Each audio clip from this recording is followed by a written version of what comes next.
Hi everyone and welcome to today's video. Today, volume 2 of Pens from the Vault, where I take 3 pens, random pens selected from my collection, and I basically say why I like them and why I have kept them in my lineup. So, I'm going to show you the pen, do a quick writing sample, and we will be on with our day. The first pen today is this. This is the Diplomat Excellence A2. This is the Evergreen finish. Last pens from the Vault, I showed the Excellence B, and I said one of the reasons why I love that pen is because I use it for travel, because it's really great with cartridges, standard international, got a nice steel nib on it. And then this pen is all of that and a whole lot more. The nib on this is just exquisite. It's one of these Diplomat Jovo steel number 6 nibs that they do so well. It writes so smoothly. That capping mechanism is beautiful. The pen, I think, is a really elegant pen. I really enjoy the color. When I got this, I didn't have a lot of green fountain pens. It's funny that I'm going to be showing 2 today, but I didn't have a whole lot of green fountain pens, and I wanted one to show off a couple of green inks that I had that I loved writing with. And I tried the Diplomat A in a store in Sydney a few years ago and loved it, and so I always wanted to get one, and so I did, and I am really, really happy. I think the section's nice.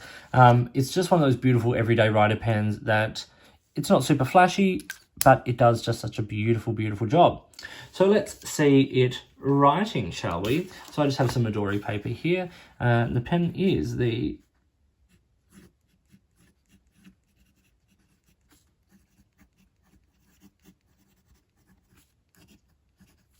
as I said, this is the Evergreen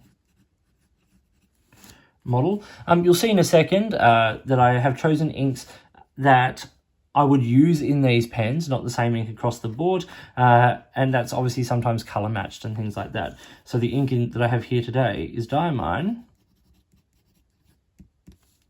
Evergreen, which is a lovely, rich, sort of like forest green.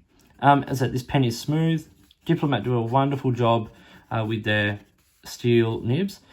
Smooth, quite wet, just does a lovely, lovely job. As I said, a good everyday writer because it's reliable and it is consistent, and with something like Aurora Black ink, this pen is unstoppable. And now another green pen, but one that's slightly different. Now, I'm not a vintage pen guy. I generally buy modern pens, but there is something about the aesthetic of this kind of pen that really, really makes me very happy. This is the Parker, I don't know if we'll be able to make it out, but the Parker 17. This is a pen, I'm not a vintage pen expert. This is just what I have gleaned off the internet, since buying the pen and all that. I believe this was from the 60s, and that it has a 14 karat gold steel, 14 karat gold nib. I may be completely wrong, and I would love to be given more information. But this Parker 17 pen, is just a really lovely everyday writer once again. The Parker, a couple of the other sort of more vintage Parkers that I have, I use for that purpose. I actually do use them as sort of everyday writers. They fit nicely in the hand, and they just write well. They're smooth, they're consistent.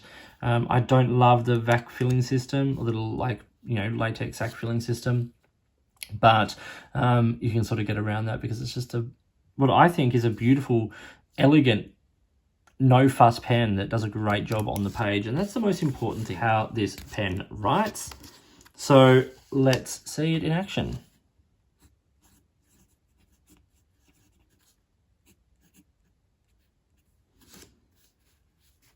As I said, I think this has a 14 karat gold nib, which I'm placing somewhere around a medium. I've not really looked into that, to be honest. I'm not fussy about gold or steel nibs. I just like a nib that writes well, and this one really, really does. It's a beautiful, beautiful nib to write with. The ink I have in this is Monteverde. I didn't even make contact with the page. California Teal. which is a beautiful, vibrant green that gets a lot of shading. And it's amazing how this pen just lays such a beautiful line down that actually really does show off this ink beautifully as well. But you can hear it smooth. This is toothy paper. Midori paper is a little toothy, and I quite like that. But the reason this is still in my collection is, as I said, I think this is just an elegant pen. I like the simplicity of it. I like the color, and I love the way it writes. So why wouldn't you keep it in your collection? The last pen on today's lineup is a kind of a personal favorite. It's this. This is the Kaweco Sport Red Fox or Fox finish version. It is... I'm not a huge fan of the Kaweco Sport pens. I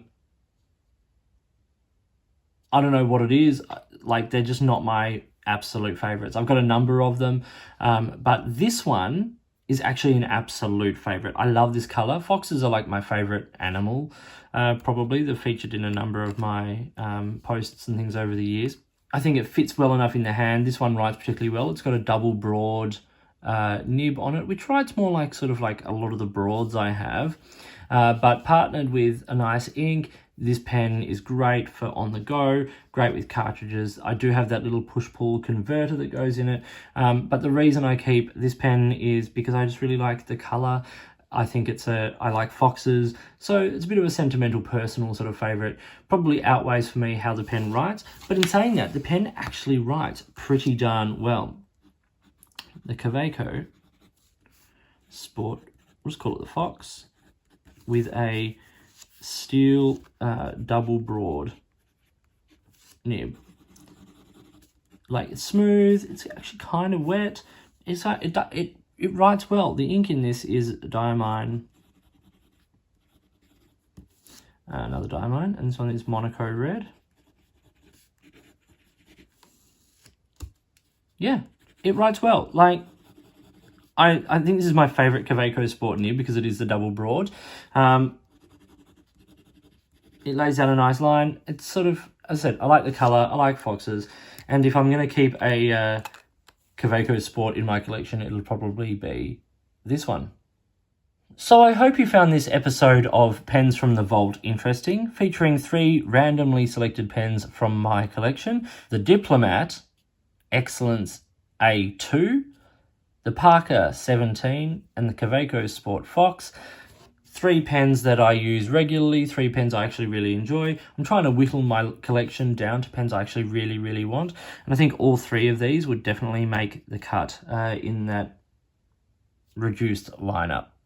So thank you for watching. Like and subscribe and hit the notifications button. Please get in touch using any of the platforms listed below. If you've got products you think I should be looking at, drop me a message and let me know. If there's a way you'd like to support the channel by sponsoring a review or providing an item for review, I would really love to hear from you. It's your support that makes this channel possible. In the meantime, enjoy your pens, enjoy writing, and I'll talk to you soon.